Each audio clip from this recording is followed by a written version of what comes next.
5 seasons, 71 episodes, and it all ends here. iZombie is airing its series finale, and we're going to take a look at how it all ended. I've watched this show since the beginning and loved every minute of it. Let's see how it wraps up.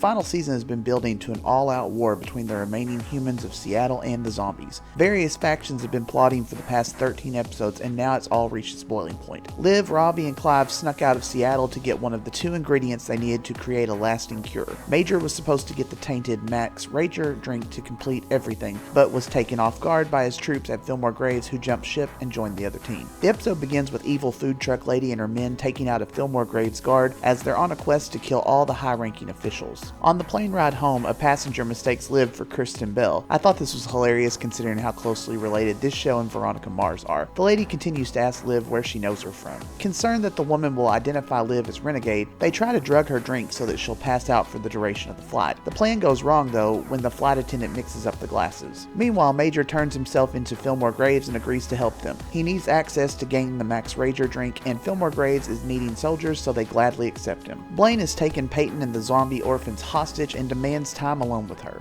Back on the plane, the nosy woman falls asleep but drops her tablet. The flight attendant picks it up and sees a news article about Renegade and recognizes her face. One of Major's former guards helps him by taking out another guard so that he can find the Max Rager drink. He manages to take out some of the other guards and grabs what he needs. Liv's plane lands and she, Robbie, and Clive are asked to meet with the Portland police. They think they're in trouble, but it turns out that the officer is the brother of the flight attendant and that they have a younger sister who's still in Seattle. The flight attendant tells them that they will get them back into Seattle and thanks them for what they're doing. Peyton knocks out Blaine after tricking him, and the orphan children run. Peyton grabs a gun and tries to escape, but she's shot in the process, first in the back, then square in the chest. Blaine comes out of the house as she's bleeding out on the driveway. Liv, Robbie, and Clive return home, and Clive runs to get to the hospital as his wife is in labor. The missing children get back to the house without Peyton, and they tell Robbie where she is. They tell him that she was shot, but that they don't know if she was alive or not. Liv tells Robbie that she'll go deal with Blaine, but that he has to go meet Major at the morgue to make the cure. Clive makes it to the hospital just in time for his child to be born. Major arrives at the morgue and Robbie tells him about what happened to Peyton. He struggles to hold it all together so that he can make the cure. At Blaine's, we discover that Peyton is still very much alive, but that she's been turned into a zombie. Blaine is more or less still holding her hostage, and he has her chained to the table. Peyton has her first zombie vision, and she tells Donnie that it was of a girl being smothered to death by Blaine. She was wearing a wedding dress and calling out for Donnie, referring to the girl he almost married that was found dead in the previous episode. Donnie rushes outside and attacks Blaine by pushing him into the well. Liv arrives at the house as Donnie is standing over the well. He pulls a gun on her and she tosses a rock at him, which actually causes him to lose balance and fall in.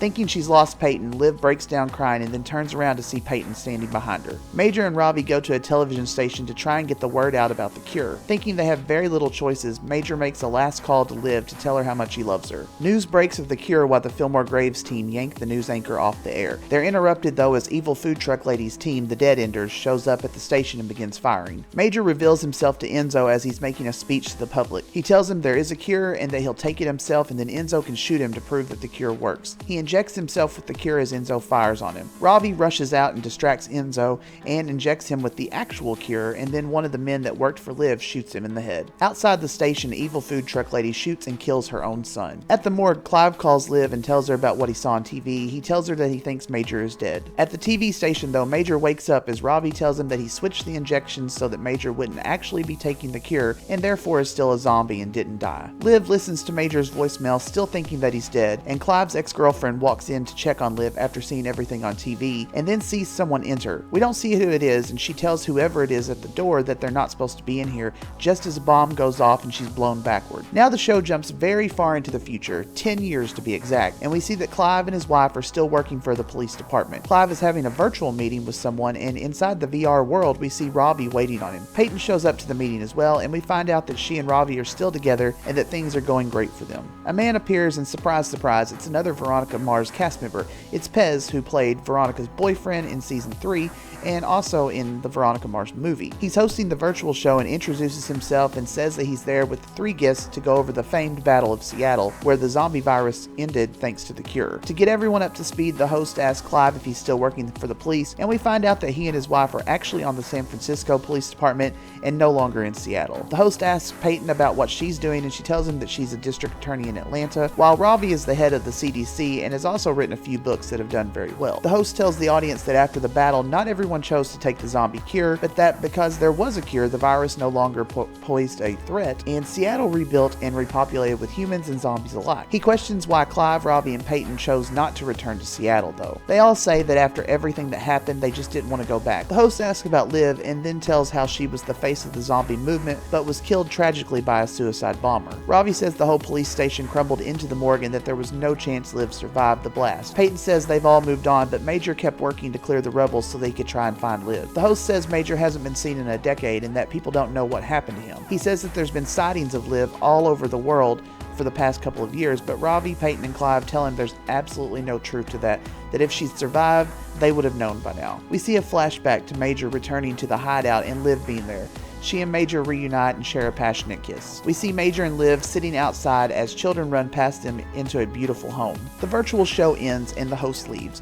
Major and Liv show up and we learn that Ravi, Peyton, and Clive were actually lying about everything. They've always known that Liv was alive. Major and Liv have a home on what's called Zombie Island, and they invite them all to come there, and that all it takes is a scratch and they can all be together again. The series ends on that note, and of course we don't know what happens next, but we have some closure, and it's a possible way to revive the series if it ever gets rebooted. You never know these days. I was really happy with how this show ended and appreciated how they tied up all the loose ends. So we end our iZombie recaps for the foreseeable future. I'd like to thank everyone who's watched them and came back every week for more. Thank you so much.